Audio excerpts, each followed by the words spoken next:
The Danish Elite Series, or the Liga, is the first Danish pro hockey league.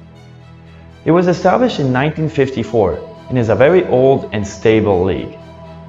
Its import rule used to be 8 imports per team, which was abolished because it conflicted with EU regulations. Nevertheless, the league installed a salary cap, which brought upon that most teams have around 8 imports anyway. The hockey level is very good and can be compared to the Hockeyallsvenskan in Sweden or the German DEL. Also, the quality of life is very good, which is very much appreciated by import players. The league draws in a very good attendance average of around 1,600 people per game. Our next interview is with Justin Malin. Justin is a Canadian hockey player that played in the WHL and then moved on to play pro in North America and then in Europe. In many leagues that he played, he also played in Denmark, and it's gonna be very interesting to hear from his experience. Hi Justin, thanks for being here with us today. No problem, thank you for having me. Yeah, so could you talk to us about your youth, junior and pro career? Yeah, so I was, your typical Canadian hockey player. Growing up, young age of I think 3, I started. So I was out on the pond and playing with my friends and family, very young age, and then grew up pretty common kid in Canada, just growing up through the ranks, and then played major junior in Western Canada for a couple of teams, but mostly Prince Albert and Saskatchewan. And then after that, I graduated onto professional ranks. Which was, I started off my professional in the American Hockey League with the Phoenix Coyotes farm team to finish my season. So I just was up there for a couple months, and then the season after that was the lockout in 2012, I believe, which in hindsight was the best thing for me. At the time, it was a little bit difficult because I was hoping to be back in the American League, but because of the lockout, it pushed all the players down, so it pushed me down as well to the East Coast. But like I said, in hindsight, it was one of the best things for my development and to learn the pro ranks. And then after that, I played 2 years in the East Coast Hockey League, or a year and a half in the East Coast, or a little bit in the East Coast Hockey League, and then I made a transition over to Europe, mostly because just my body frame and my skill set is more suitable for European hockey. I'm skinny and more of a skilled player, so the East Coast is a little bit more of a grind. So I had an opportunity to start my European career in Denmark with Herning. It was a great opportunity. Again, it was the best thing for me to learn the European way. And then after Herning in Denmark, I went to Italy for 2 years, and again, amazing time both times there. Learned a lot about hockey, learned a lot about life. After that, I went to Hungary to play in the Austrian League. That was great. Probably my funnest year of hockey in terms of the hockey and stuff like that. And then after that, I went to Germany, second league in Germany, which was another great experience. Germany is a fantastic country. It's very similar to Canada, so I felt right at home. Unfortunately, at the end of that season, I suffered a severe concussion, which put me out for about a year. And then I came back last year to the Austrian League again, and I played in Villach.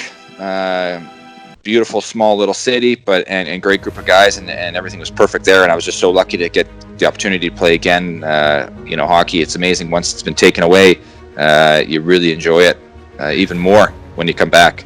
And then this year I started in Dundee to get my schooling.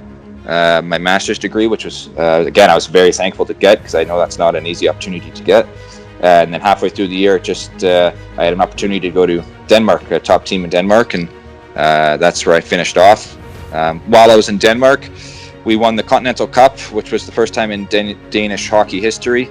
That was a very, very proud accomplishment from our team.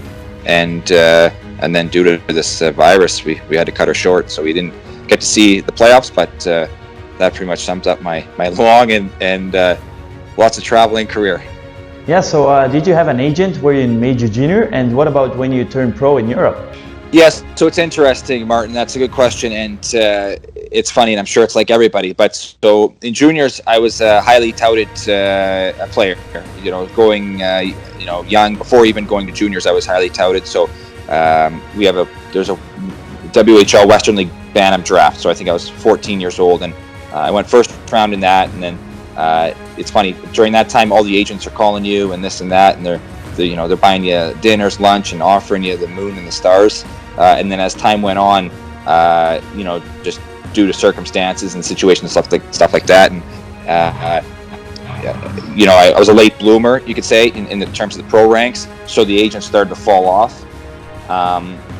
And then my 20-year-old year, I had a really good year. Again, I found a really good agent to help me out with North America. He got me into the American League. He got me into a good spot in the East Coast. And then as time went on in North America, I just reached out to actually a former player or a former teammate of mine was in Denmark. So that's kind of how that happened there. Of course, I had an agent, but it's mostly my experience is just your connections, the connections that you've made. It's kind of like anything in life. Former teammates, former coaches, stuff like that. They reach out to you individually. Of course, having an agent certainly helps. I've settled into now having a fantastic agent in Bernd Bruckler, who's based out of Austria, and he's helped out a lot. But again, just connections, I think, is the biggest thing. Honestly, I was just looking to get out of North America, and then having a teammate be in Denmark who I was familiar with, and who I was good buddies with. He said it was a great time there, so that just made it more comfortable. And again, without that, comfortable being that comfortable there, probably wouldn't have liked it as much, and maybe it would have derailed my European outlook. How can you compare the Danish league to other European leagues or also to North America? Yeah, so I was in for a rude awakening when I got to Denmark, because when I first left the East Coast, I was the year prior to leaving the East Coast, I went to the East Coast All-Star game, so I was kind of flying high a little bit, and so I was thinking a little bit down on the Danish hockey, like I wanted to be in Germany, or I wanted to be in Russia, like all these dreams and hopes. But so I went in there thinking it wasn't going to be as good in Denmark, but I was very surprised. It's very, very fast. It's young compared to all the other leagues that I've been to, and it's just a lot of work. You have to have a great work ethic to be there, and you have to be able to skate. So I would say that's the biggest difference between all the leagues and Denmark that I've been to, is just the speed. It's maybe not so technical. The skill and stuff maybe is not as high as the other leagues that I've been to. Still, the Danish have some great skill, but their biggest thing is just speed. It's just go and work. How can you describe the lifestyle in Denmark? Yeah, it's fantastic. I got a bunch of friends still that are from Denmark, and the Danish people are amazing. They're really, really kind, really helpful, really positive. It always rains there, but for some reason they're always happy. I think it was rated one of the higher quality places to live in the world, because they're just very, very happy with each other and happy with themselves. So that certainly helps out a lot.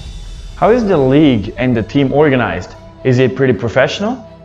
Yes, so very professional. So I've been lucky. I've been on the two higher end teams in Denmark, Herning and then Sønderjysk this past time. And this past time, Sønderjysk was the nicest organization I've ever been to in Europe, and probably in North America too. We had a sauna in the room. We had everything you could have asked for. Organizational wise, it was great. Management was fantastic. They went above and beyond. Just small things like this COVID. At the end, the season, they had to get us home immediately, right? And I've heard horror stories of other teams just kind of letting the players fend for themselves. But the management at Sønderjysk went above and beyond. Made sure I got on the airplane, made sure I was a direct flight, not this, milk run stuff where I have to go to, 3 different places and then get home. So it was fantastic. And then in terms of paying, they paid on time. And then in terms of just helping you out, setting you up, everything, these places are top notch. So my 2 experiences in Denmark have been very, very good. And do you have a specific advice for players looking to go to Denmark? Yeah, so it depends. Again, you're not in the NHL anymore, right? You're giving up that dream, right? Now there's exceptions of players coming back and forth and then making it to the NHL, but most likely you're giving up on the NHL train, and that also includes you're not going to be as spoiled. In North America, you have a or you have a trainer for the equipment. You have a physiotherapy pist on the bench. You know, sometimes in Denmark, I think my first team in Denmark, there's no trainer, right? So you're used to this. You know, you come off, you block a shot. You're used to someone giving you a massage, getting you ready for the next shift, or giving you ice or this and that.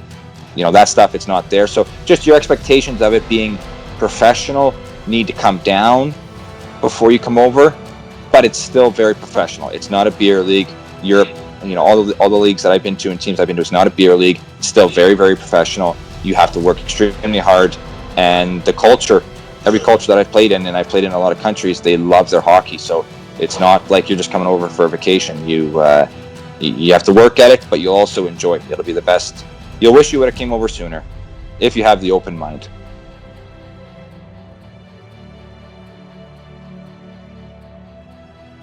Yes, it is. I mean, it's the hockey is great, and it's no joke, but it's also the lifestyle. It's also experiencing new things. It's growing as a person. I mean, you're seeing the world, and you're being able to get paid for that. So, you know, you should be very, very blessed, and you should take it seriously, but also really, really enjoy every moment. That was it actually from our part, Justin. Thanks so much for being here with us, and good luck for the next season. Yes, thank you very much, and I hope this helps out anybody going to Denmark.